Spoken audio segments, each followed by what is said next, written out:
जय माँ बगलामुखी, जय श्री भैरव। कैसे हैं मित्रों आप सब? आशा है आप सब लोग सुरक्षित होंगे, आनंद में होंगे। मित्रों, जैसा कि आप सब लोग जानते हैं, दीपावली का पर्व आने ही वाला है। दीपावली विशेषांक के रूप में ये वीडियो आप सबके लिए प्रस्तुत है। इस वीडियो के माध्यम से विशेष कामनाओं की पूर्ति के लिए किन मंत्रों की उपासना, किन मंत्रों का अनुष्ठान आप दिवाली की रात्रि में कर सकते हैं, इसके विषय में बताया जाएगा। तो जो लोग भी पहली बार इस चैनल से जुड़े हैं इस वीडियो के माध्यम से, तो चैनल को सब्सक्राइब कर लें। अपने मित्रों, परिजनों, दोस्तों, रिश्तेदारों, सगे संबंधियों तक भी आप इस वीडियो को शेयर कर सकते हैं। जो जानना चाहते हैं, कई जिज्ञासु हैं, बहुत सारे लोग परेशान हैं कि क्या मंत्र जाप करना चाहिए, क्या विधि है दीपावली के पर्व पर। तो इसी श्रृंखला में आज के इस वीडियो में इन्हीं कुछ विशेष टॉपिक्स पर हम बात करने वाले हैं। नंबर 1 तो है जैसे धन प्राप्ति। धन की आवश्यकता सदा से समाज में सभी को रही है। बिना धन के संसार में यापन करना, जीवन यापन करना बहुत कठिन होता है। ठीक है। दूसरा, शत्रु पक्ष से रक्षा के लिए, शत्रु बाधा निवारण के लिए प्रयोग। ठीक है। तीसरा, आकर्षण के लिए, जिसे आप वशीकरण भी कह सकते हैं, क्योंकि हर व्यक्ति चाहता है कि हमारा आकर्षण बढ़े, हमारी एक सम्मोहन शक्ति में वृद्धि हो। कहीं भी जाते हैं तो लोग हमसे प्रभावित हों। तो आज इन्हीं कुछ विषयों पर आधारित जो मंत्र हैं, उनके विषय में हम चर्चा करने वाले हैं, बात करने वाले हैं। किस प्रकार से आप इन मंत्रों की उपासना, इन मंत्रों के माध्यम से माँ पीताम्बरा श्री बगलामुखी की उपासना कर सकते हैं और दीपावली के इस पावन पर्व पर अपनी कामनाओं की पूर्ति कर सकते हैं। चैनल को सब्सक्राइब अवश्य कर लें और पूरी वीडियो को ध्यान से श्रवण करें। साथ में जो लोग भी माँ पीताम्बरा श्री बगलामुखी की साधना पूजा से जुड़े हुए हैं, उनके लिए बहुत सारे वीडियोस हमारे इस चैनल पर आप सबके लिए उपलब्ध हैं। उन वीडियोस को भी अवश्य देखें। तो मित्रों, सबसे पहले आरंभ करते हैं धन प्राप्ति के लिए माँ पीताम्बरा श्री बगलामुखी का कौन सा मंत्र आप जप कर सकते हैं और उसकी विधि क्या होगी दीपावली की रात में जपने के लिए। तो जैसा कि आप सब लोग जानते ही हैं कि माँ पीताम्बरा श्री बगलामुखी को पीत वर्ण, पीत रंग जो है अति प्रिय है, क्योंकि भगवान नारायण ने सर्वप्रथम जगदम्बा माँ पीताम्बरा श्री बगलामुखी की उपासना की थी। वैसे तो वल्गामुखी नाम है, लेकिन अपभ्रंश होता होता वो बगलामुखी के नाम से प्रसिद्ध हुई। तो चलिए आरंभ करते हैं। तो आप जानते ही हैं कि माँ बगलामुखी की साधना में पीले रंग का बहुत महत्व है। तो पीले रंग का आसन होना चाहिए, जिस पर बैठकर आप माँ पीताम्बरा श्री बगलामुखी की साधना करेंगे, उपासना करेंगे या ध्यान करेंगे। दूसरी प्रमुख बात यह है कि आपके पास एक यंत्र, श्री बगलामुखी यंत्र या माँ बगलामुखी का सुंदर सा एक चित्र अवश्य होना चाहिए। चतुर्भुज रूप हो या द्विभुज रूप हो। ठीक है। माँ बगलामुखी के 2 रूप में पूजा होती है, द्विभुज रूप या चतुर्भुजी रूप। तो इनमें से कोई भी स्वरूप आप अपनी सुविधानुसार प्राप्त कर सकते हैं, उसे अपने पूजा कक्ष में स्थापित कर सकते हैं। ठीक है। अलग अलग कामनाओं के लिए अलग अलग वस्तु, अलग अलग, जैसे घी, तेल, कौन सा तेल प्रयोग होना चाहिए, घी का प्रयोग होना चाहिए, इसका भी विधान मिलता है। तो इसमें क्या करना है आपको,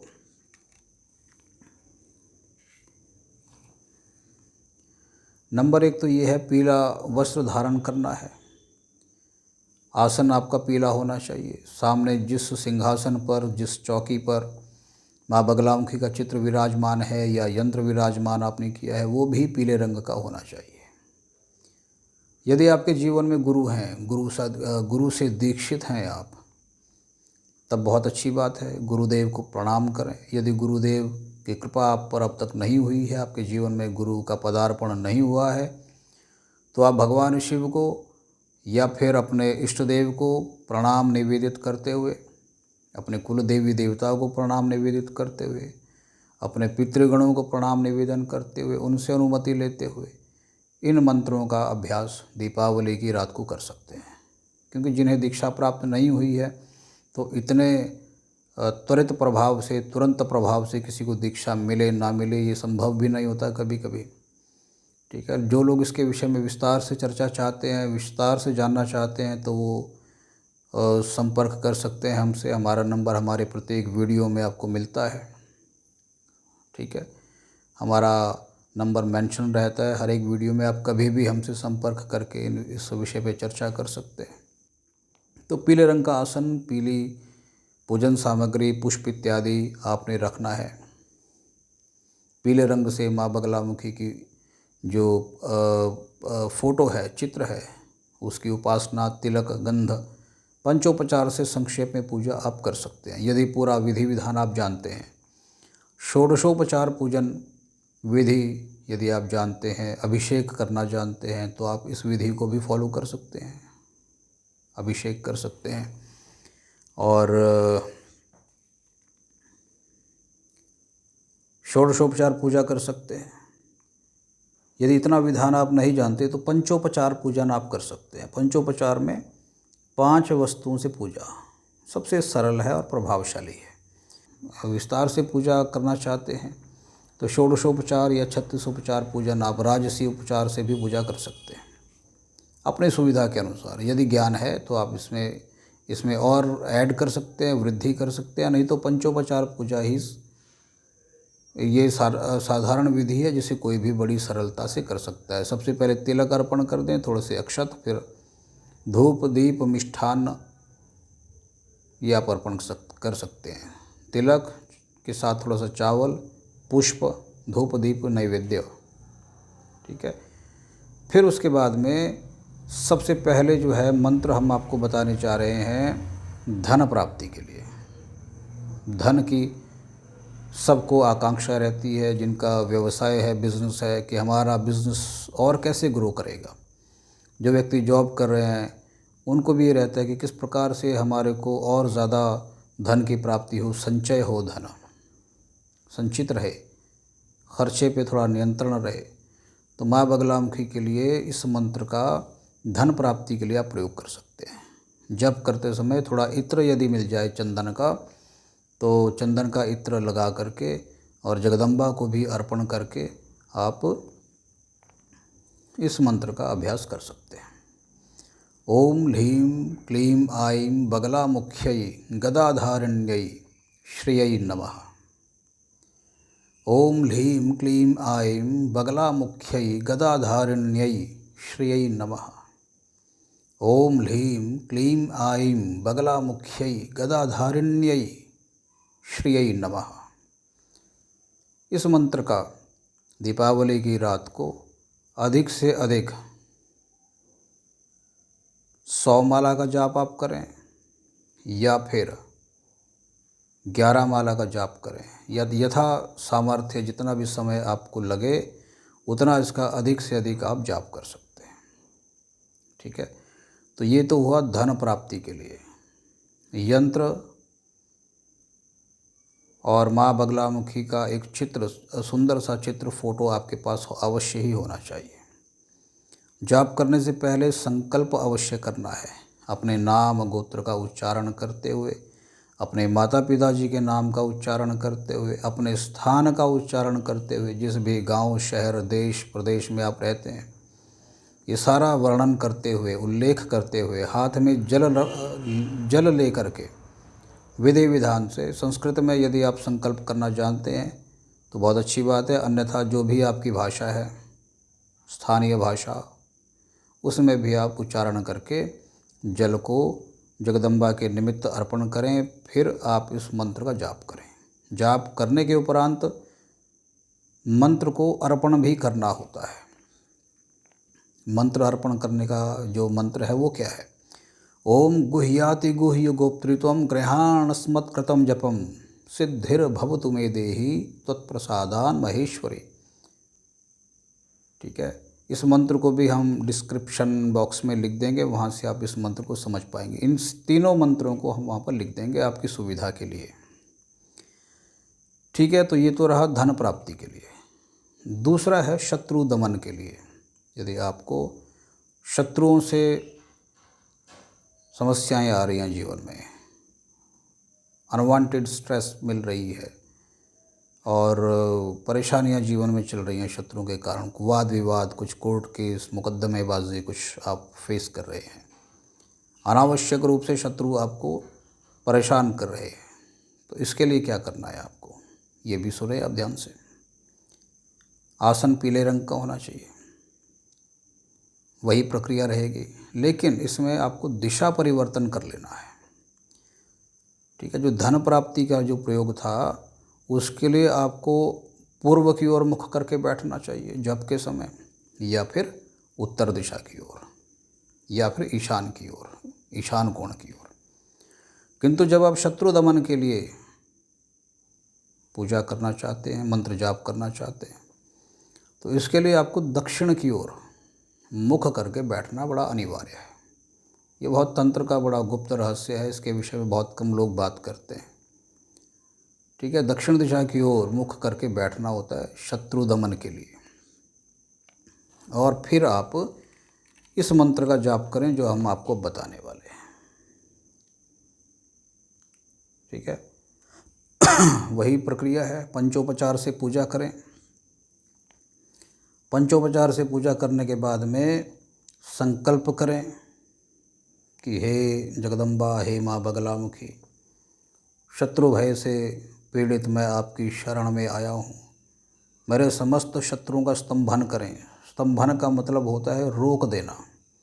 अभी हमने देखा हमारे चैनल पर किसी ने प्रश्न किया था स्तंभन क्या होता है, क्योंकि बहुत सारे लोग हैं जो अभी शुरू से आरंभ कर रहे हैं, जिन्हें ABC भी नहीं पता, और कई लोग ऐसे हैं जिन्हें अच्छा खासा अभ्यास है, पता है, जानकारी है।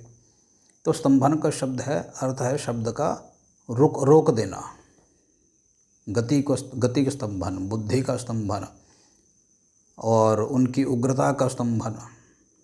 ठीक है, तो संकल्प के समय इन बातों का उल्लेख अवश्य करना है कि शत्रु भय से मुक्ति के लिए, शत्रु स्तंभन के लिए, जो मुझे अनावश्यक रूप से परेशान कर रहे हैं, अनावश्यक रूप से प्रताड़ित कर रहे हैं, उन सब के निवारण के लिए दीपावली की रात में इस मंत्र का इतनी संख्या में जप करने का संकल्प लेता हूँ।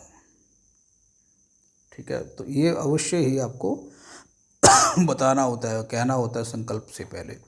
और जब तक उतना जप पूरा ना हो जाए तब तक आपको अपने आसन से उठना नहीं है, जब तक जप पूरा ना हो।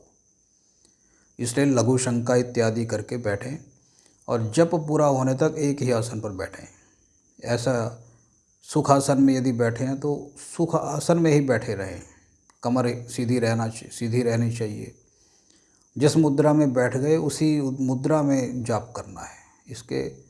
इन अवसरों पर जप करने के कुछ विशेष नियम हैं, इसलिए इनको अत्यंत प्रभावकारी बताया गया है। इन मुहूर्तों को होली, दिवाली, ग्रहण, गंगा दशहरा, ठीक है, महाशिवरात्रि, श्री कृष्ण जन्माष्टमी, दुर्गाष्टमी, दुर्गा नवमी, चतुर्दशी, पूर्णिमा, ठीक है, शरद पूर्णिमा विशेष रूप से, गुरु पूर्णिमा विशेष रूप से। ठीक है, तो इसमें यदि आप कम समय में अधिक लाभ प्राप्त करना चाहते हैं तो बहुत सारे नियम हैं, उनका पालन करना आवश्यक है। एक आसन पर लंबे समय तक बैठने का अभ्यास होना चाहिए। फिर आपने इस मंत्र का जाप करना है। ओम ह्लीं क्लीं ऐं बगलामुख्यै गदाधारिण्यै शत्रुस्तंभिन्यै नमः। ओम ह्लीं क्लीं ऐं बगलामुख्यै गदाधारिण्यै शत्रुस्तंभिन्यै नमः। ओम ह्लीं क्लीं ऐं बगलामुख्यै गदाधारिण्यै शत्रुस्तंभिन्यै नमः। इस मंत्र से जाप, इस मंत्र का अभ्यास करना है, जाप करना है। ठीक है। शत्रुओं का यदि आपको नाम पता है तो उनका आप उच्चारण कर सकते हो स्पष्ट रूप से भगवती के समक्ष कि अमुक अमुक नाम के शत्रु हैं, इनका स्तंभन के उद्देश्य से मैं ये जाप कर रहा हूँ। ठीक है। तो जाप की प्रक्रिया वही रहेगी, दक्षिण मुख की ओर आपको जाप करना है और जाप करने के बाद जाप को अर्पण करना है। गुह्याति गुह्यो गोप्युतम गृहाण स्मत्कृतम जपम सिद्धिर्भवतु मे देहि तत्प्रसादान महेश्वरे, कि मैंने जो भी जप किया है ये आपको अर्पण करता हूँ, इसे स्वीकार करें, मेरी कामनाओं को पूर्ण करें, शत्रु भय से मुक्त करें, अभय प्रदान करें। ठीक है जी। इसके बाद में वो है आकर्षण के लिए। लेकिन इस बात का विशेष ध्यान रखना है कि स्तंभन, शत्रु स्तंभन का मंत्र और आकर्षण का मंत्र, इन मंत्रों का दुरुपयोग ना होने पाए। ठीक है। आकर्षण, स्व का आकर्षण, अपना आकर्षण, अपनी इंद्रियां हमारे वश में रहें, हमारा मन हमारे वश में रहे, इस भाव से जप करना है। कंसंट्रेशन बने, साधना में उन्नति हो। ठीक है। किसी भी मंत्र का यदि आप दुरुपयोग करते हो तो मंत्र के दुरुपयोग का फल भी आपको भुगतना पड़ता है। बहुत ध्यान से, बहुत सावधानी से इनका जप करना है, बहुत ध्यान से। ठीक है। तो ये विधि भी सुन लें ध्यान से। चंदन का इत्र लगा करके और फिर आकर्षण भाव से, यह देवी आकर्षण में वृद्धि हो, धन का आकर्षण हो। ठीक है। कोई परिवार का सदस्य कुमार्गगामी हो गया है, बिगड़ रहा है, पति पत्नी पुत्र बात नहीं मानते, ठीक है, गलत मार्ग पे जा रहे हैं, तो तंत्र में भगवान शिव ने उपदेश जो किया ना इन सब विधियों का, ये इसी कारण किया कि कलयुग के समय में ऐसी घटनाएं होंगी, उनको किस प्रकार से नियंत्रण किया जा सकेगा, कैसे उनको सही मार्ग पर लाया जा सकेगा, इसके लिए षट कर्मों का उल्लेख भगवान शिव ने किया है। ठीक है। एक बात प्रमुखता से ये है, जैसे हम पहले अपने अनेक वीडियोज़ में इस विषय में बात कर चुके हैं कि ये जो विद्याएं हैं ये गुरुमुख से प्राप्त करने की विधाएं हैं। गुरु से विधिवत दीक्षा लेकर के फिर इनका अभ्यास करना चाहिए। ठीक है। इसका विकल्प भी हमने आपको बताया। यदि आप हमारे माध्यम से मार्गदर्शन प्राप्त करना चाहते हैं तब भी आपका स्वागत है। आप हमें फ़ोन कर सकते हैं, जैसा भी होता है हम आपको मार्गदर्शन करने का प्रयास करते हैं। ठीक है। तो आकर्षण के लिए चंदन का इत्र लगा करके, वस्त्र वही रहेंगे, पीले रंग के वस्त्र, पीला ही आसन भगवती का, और गुलाब के फूल इसके अंदर ऐड आपने ज़रूर करने। वैसे तो पूजा में पीले रंग के पुष्प, लेकिन जब भी आकर्षण का प्रयोग करें तो लाल रंग के पुष्प अवश्य होने चाहिए आपके पास। ठीक है। वही उसी प्रकार से संकल्प लें जैसे अभी आपको हमने बताया। ठीक है। आकर्षण में वृद्धि के लिए। ठीक है। उसके बाद में मंत्र का उच्चारण करना है। इस मंत्र का जाप आप करेंगे पूर्व या ईशान कोण की ओर मुख करके। बाकी प्रक्रिया सब वैसी ही है। ठीक है। ओम ह्लीं क्लीं ऐं बगलामुख्यै गदाधारिण्यै सर्वाकर्षण्यै नमः। मंत्र के शुरू के पद एक जैसे हैं, बाद में पद बदलता है। ओम ह्लीं क्लीं ऐं बगलामुख्यै गदाधारिण्यै सर्वाकर्षण्यै नमः। ओम ह्लीं क्लीं ऐं बगलामुख्यै गदाधारिण्यै सर्वाकर्षण्यै नमः। इस मंत्र का यथासंख्या जितना भी आप जाप कर सकते हैं, 11 माला कर सकते हैं, 21 माला कर सकते हैं, 51 माला कर सकते हैं, 100 माला कर सकते हैं, जितने भी कर सकते हैं, मैक्सिमम टू मैक्सिमम। इसका अभ्यास आप दीपावली की रात को करें। इसके बाद में जप करने के बाद में अर्पण कर दें। ठीक है। भूल चूक के लिए क्षमा प्रार्थना, उसके मंत्र भी अलग अलग होते हैं।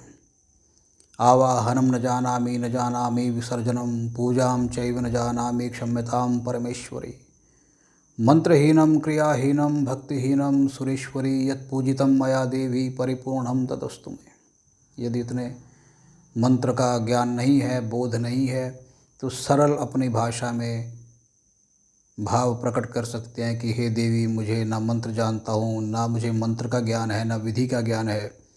जिस भी प्रकार से मैंने ये पूजन अर्चन किया, इसे स्वीकार करें, मेरी कामना को पूर्ण करें। ठीक है।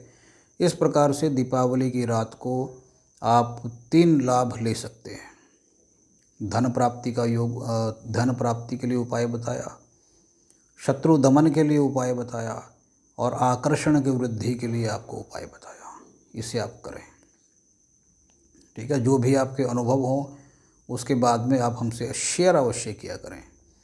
जिन लोगों को भी हमने दीक्षा दी है आज तक, तो बहुत सारे लोग हैं जिनके अलग अलग अनुभव हमें समय समय पर मिलते हैं, अपडेट्स देते रहते हैं। तो जो भी आपको अनुभव हो शेयर अवश्य करना है।